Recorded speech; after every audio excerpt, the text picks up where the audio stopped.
What's going on, guys? ggkickzz here, and today I'm bringing you guys another heater. Today we're going to be reviewing the anticipated Air Jordan 1 metallic black in that all patent leather with that nice gold swoosh. So if you guys are excited, make sure you guys press that like button, that subscribe button, and also turn on that notification bell so you guys don't miss another video. These shoes are expected to release on November 30th. Like I said, I was able to get them early through the sneakers app. They blessed me with early access. So now let's get into the unboxing. There's the first pair, size 9. And here's the second pair. So here they are, a very up close look. These came with like kind of like dust all around them. The patent leather collects some dust, but here it is, all around black and gold. Very classic shoe. The prior release of this shoe that came out in 2013 goes for around 2,000, 1.5 to 2,000, 3,000 depending on the size. These are crazy. I had to wear the black and gold polo, black watch, classic, because this shoe reminds me of the 2013 release when I was in high school, and that one was sick. I always wanted it to wear with a shirt, but I couldn't get my hands on those. These bring an extra pair of gold laces, which I don't think was really necessary for these because it's just too much gold anyway. So if you put those on, it's gonna look way too extra. But this is definitely a very clean shoe. The patent leather on an Air Jordan 1 all around. So let's take a closer look at the shoe right now. All right, guys, so here's to take a look at the size tag. Air Jordan 1 Retro High OG, black / metallic gold black, Nior. This is a US size 9, retailing for $170, release date of November 30th. Like I already said, standard Air Jordan 1 box, all around, straight from sneakers. The all black patent leather makes it for a very classic finish. You guys can see it just shining everywhere. This is a great club shoe. There's the back. The heel, you got your nice hourglass shape. That's one way you could tell if your Air Jordan 1s are real or not.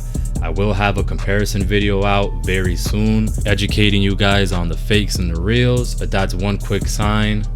Another one would be smelling it. Here's the inside of the shoe. You got your gold Nike check. On the outside of the shoe, you got your patent leathers literally all over the upper, all over the ankle straps, all over the toe box. This whole shoe is covered in patent leather except obviously on the midsole. So you got your classic Nike swoosh in that nice gold, great touches. Your Air Jordan logo also on the ankle strap, nicely embossed, very crispy details. Air Jordan, that wings logo looks so fire in gold, I'm not gonna lie to you guys. On the top of the heel, around your ankles, you also have that nice gold touch going around, and then you have your all black midsole with some gold stitching, great touch by them. I would have liked to see this midsole a different color though, so it can give the shoe a little bit more pop, but maybe they were going for that dressy look for people to wear to prom, weddings, any formal event like that. Gold pair of laces as well, as I mentioned.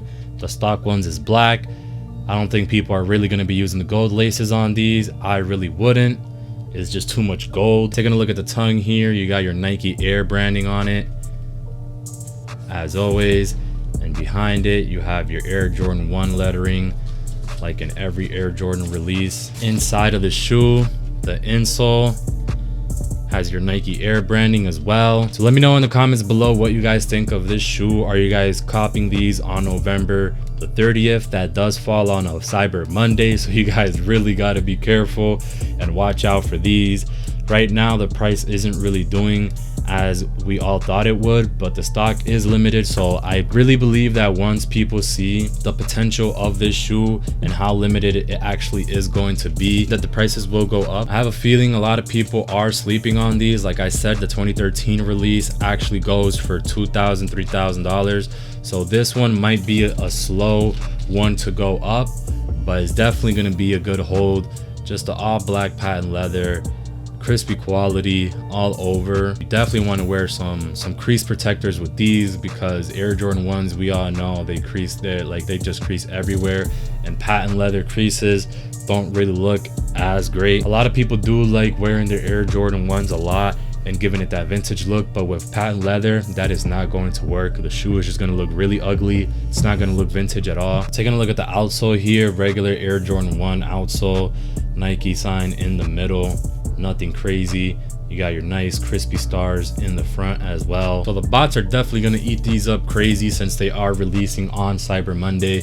So you guys have to be prepared if you guys aren't sleeping on these. And if you guys are sleeping on these, then oh well, I can see this in a year or two. People are going to be regretting not picking these up. November 30th, there's also a mid coming out, which offers a white. I'll put it up right here. It's basically a white mid, kind of like this, but it's white. All right guys, so my final thoughts on this Air Jordan 1, I'm going to be giving these a 9 out of 10, not only because it is an Air Jordan 1, but it's all patent leather, so the quality is great. The only really thing that I can say bad about this shoe would probably be the midsole. The midsole, a lot of people aren't feeling it because it's just too much black. If it would have been white, it would have added a little bit more contrast to the shoe. Maybe they were aiming for that more dressy look. You could literally wear these to a wedding, to prom, baby shower. Like, you're gonna be fresh in these because you could wear these with a suit, you could wear these with a button down. Anything you want to throw with these, it'll just go with it because it's mostly in that all black. The gold stitching was a very dope touch as well. Creasing on here would be the only thing holding people back and may be the reason why these shoes won't really go up. But I do see these going up in price, just not really fast because there's just too much releases coming out, and with the whole economy being the way it is right now, it's tricky. So if you guys made it this far into the video, I want to thank you guys so much for watching, and if you haven't already, please like and subscribe, and also turn on that notification bell so you don't miss another video. You know the vibes. I'll see you guys on the next one.